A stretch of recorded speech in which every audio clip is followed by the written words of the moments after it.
নমস্কার। রিয়েল কথা চ্যানেলে আপনাদের সকলকে স্বাগত। অন্নপূর্ণা ভান্ডার এই যে ভাতাটা আছে এইটা নিয়ে মারাত্মক লেভেলে একটা গুরুত্বপূর্ণ আপডেট আমি আপনাদের সামনে তুলে ধরছি। কারণ শুরু থেকে শেষ পর্যন্ত দেখবেন আপনার মনের মধ্যে আর কোনো প্রশ্ন আসবে না। কারণ দারুণ একটা ইনফরমেশন আপনারা পেতে চলেছেন। বিষয়টা কি হয়েছে, আপনাদের প্রত্যেকেই হয়তো স্ট্যাটাস চেক করা হয়ে গেছে। স্ট্যাটাস চেক করতে গিয়ে আপনারা দেখতে পাচ্ছেন হয়তো অনেকে বিভিন্ন পরিবর্তন দেখাচ্ছে। যাদের আগে রিজেক্ট দেখাচ্ছিল তারা যে এখন বর্তমানে আন্ডার ইনকোয়ারি দেখাচ্ছে। আন্ডার ইনকোয়ারি দেখাচ্ছে। এবার আপনাদের মধ্যে অনেকে কমেন্টের মধ্যে জানতে চাইছেন বা কমেন্ট করছেন আপনারা যে বিষয়গুলো, যে আন্ডার ইনকোয়ারি মানেটা কি।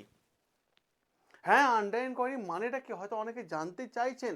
এরপর কি আন্ডার ইনকোয়ারি পর কি আবার রিজেক্ট দেখতে পাবো নাকি অ্যাপ্রুভ দেখতে পাবো?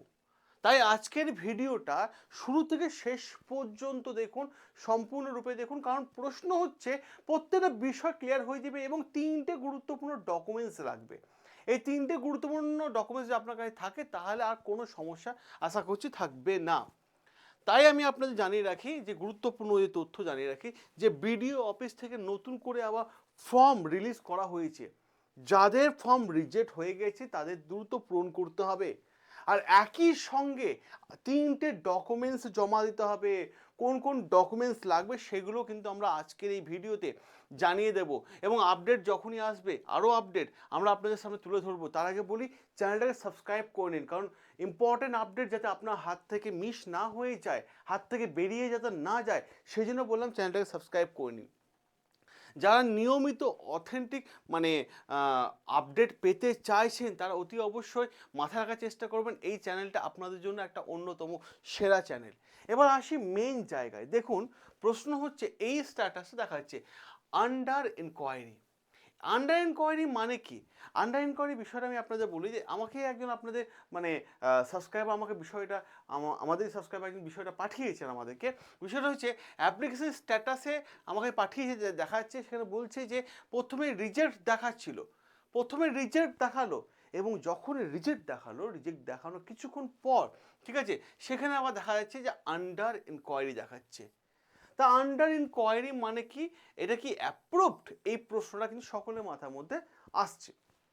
দেখুন, আমি আপনাদের বলি, আন্ডার ইনকোয়ারি মানে আপনার আবেদনটি আবার রিভেরিফিকেশন, তথ্য যাচাই বাছাই কাজ শুরু হয়েছে।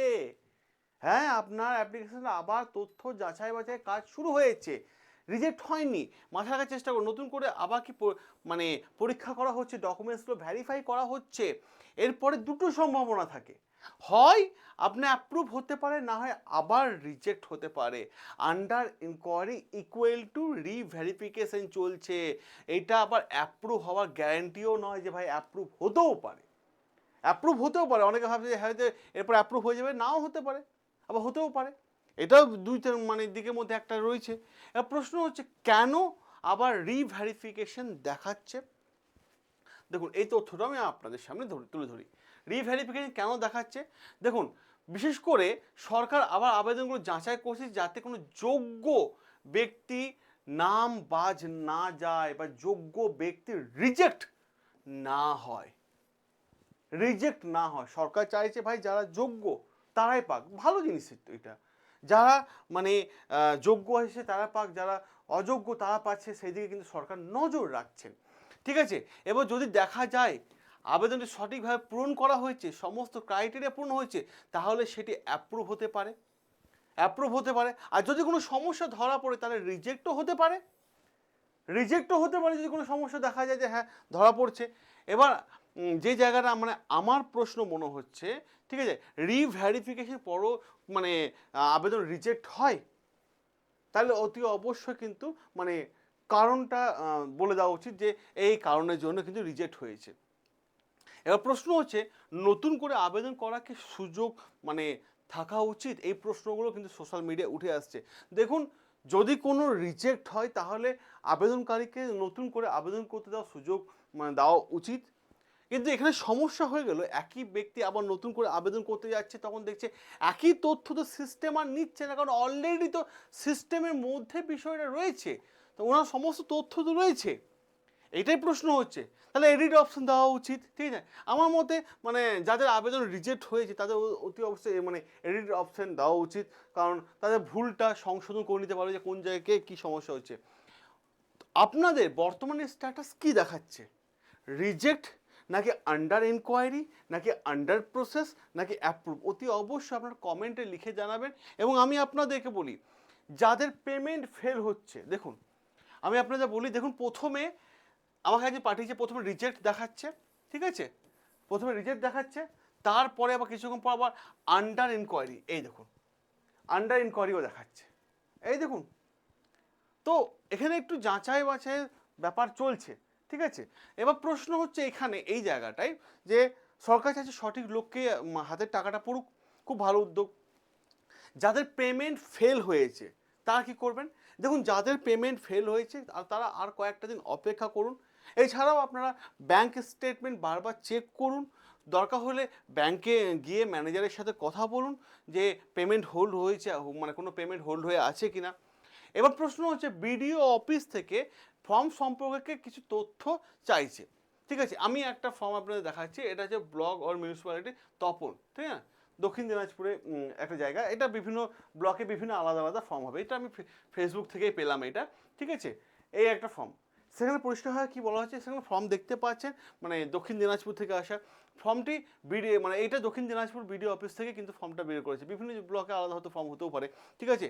এবার প্রশ্ন হচ্ছে মানে তপন বিডিও অফিসে এলাকায় জন্য মানে যাদের রিজেক্ট হয়েছে তাদেরকে এই ফর্মটা দেওয়া হচ্ছে, যে আমি ফেসবুক থেকে পেলাম যে এখানে দেখা যাচ্ছে পরিষ্কার বেশ কিছু তথ্য উঠে আসছে।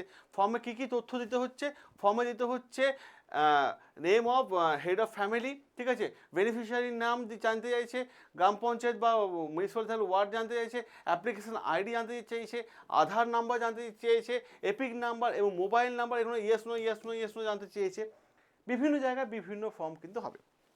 এবার প্রশ্ন হচ্ছে কী কী ডকুমেন্টস লাগবে এই ফর্মের সাথে? মাথা রাখার চেষ্টা করবেন। ডকুমেন্টস লাগছে আধার কার্ড, ভোটার কার্ড এবং অ্যাপ্লিকেশন স্ট্যাটাস যেটা আছে তার প্রিন্ট আউট, সে প্রিন্ট আউটটা নিয়ে যাবেন।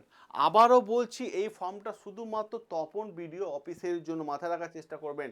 সমস্ত জায়গা আলাদা হতেও পারে, ঠিক আছে? মানে অযথা কেউ বিডিও অফিসে গিয়ে ভিড় করবেন না, ভিড় করবেন না। যাদের রিজেক্ট হয়েছে বিডিও অফিস থেকেই ফর্ম পাঠিয়ে দেওয়া হবে, ঠিক আছে? অযথা ভিড় করবেন না। প্রথমে কোথায় যোগাযোগ করবেন, প্রশ্ন এটাই। যদি আপনার অ্যাপ্লিকেশন রিজেক্ট হয় তাহলে আপনি যাবেন কোথায়? প্রথমেই যোগাযোগ করুন। যদি আপনি গ্রামে হয়ে থাকেন গ্রাম পঞ্চায়েত অফিসে যান, শহরে হয়ে থাকলে মিউনিসিপ্যালিটি অফিসে যান, সেখানে গিয়ে জানার চেষ্টা করুন কেন আবেদনটা রিজেক্ট হয়েছে। সেখান থেকে উত্তর না পেলে সেখান থেকে বিডিও অফিসে যান, ঠিক আছে? বিডিও অফিসে কী নিয়ে যাবেন? বিডিও অফিসে নিয়ে যাবেন আপনার অ্যাপ্লিকেশনে অ্যাকনলেজমেন্ট প্রিন্ট আউটটা নিয়ে যাবেন। 2 নম্বর হচ্ছে আধার কার্ডে অরিজিনাল আধার কার্ড নিয়ে যাবেন, অরিজিনাল ভোটার কার্ড নিয়ে যাবেন। এই ডকুমেন্টসগুলো অতি অবশ্যই নিয়ে যান। এবং শেষ আমি আরও একটা কথা বলি, আজকে ভীষণ গুরুত্বপূর্ণ আপডেট, যে আপনার কাছে এই ভিডিওটা দেখার পর পুরো জিনিসটা কিন্তু ক্লিয়ার হয়ে গেছে। আশা করছি এই ভিডিওর মাধ্যমে under inquiry, recheck status, reverification এবং বিডিও অফিসে ফর্ম, সমস্ত বিষয়টা আপনার কাছে জলের মতো পরিষ্কার হয়ে গেছে। অতি অবশ্যই মাথায় রাখার চেষ্টা করুন। যদি আপনার ভিডিওটা